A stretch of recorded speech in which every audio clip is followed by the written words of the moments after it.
কলকাতা থেকে কল্যাণী এক্সপ্রেসওয়ে ধরে নৈহাটি পৌঁছে নৈহাটি স্টেশনের ঠিক উল্টো দিকে প্রায় 500 মিটার হাঁটলেই বড় মায়ের মন্দির।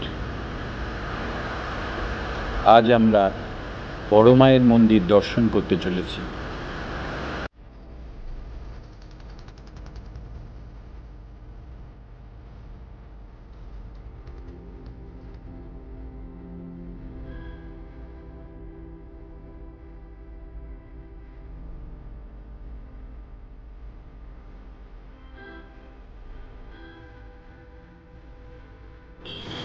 বড় মা তার ভক্তদের কাছে অত্যন্ত শ্রদ্ধার পাত্র।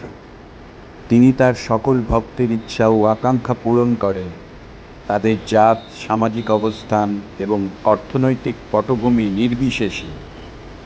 বড় মা কাউকে ফেরান না, ধর্ম যার যার, বড় মা সকলে।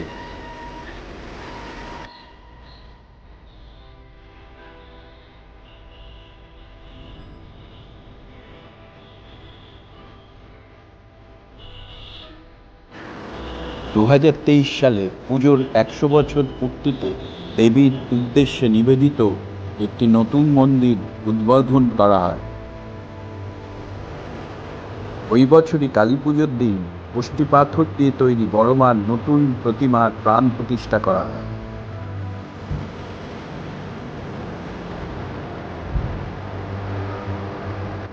দেবীর ডান দিকের উপরের হাতটি রয়েছে আশীর্বাদের ভঙ্গিতে, ডান দিকের নিচের হাতটিতে জল ভরা সন্দেশ রয়েছে।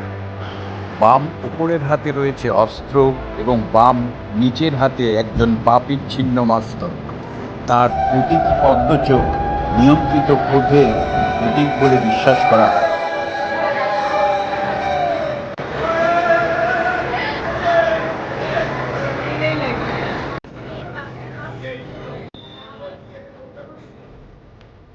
মন্দিরের নিকটেই বয়ে চলেছে গঙ্গা। নৈহাটি বড় মা ফেরি সার্ভিসও এখানে পাওয়া যায়।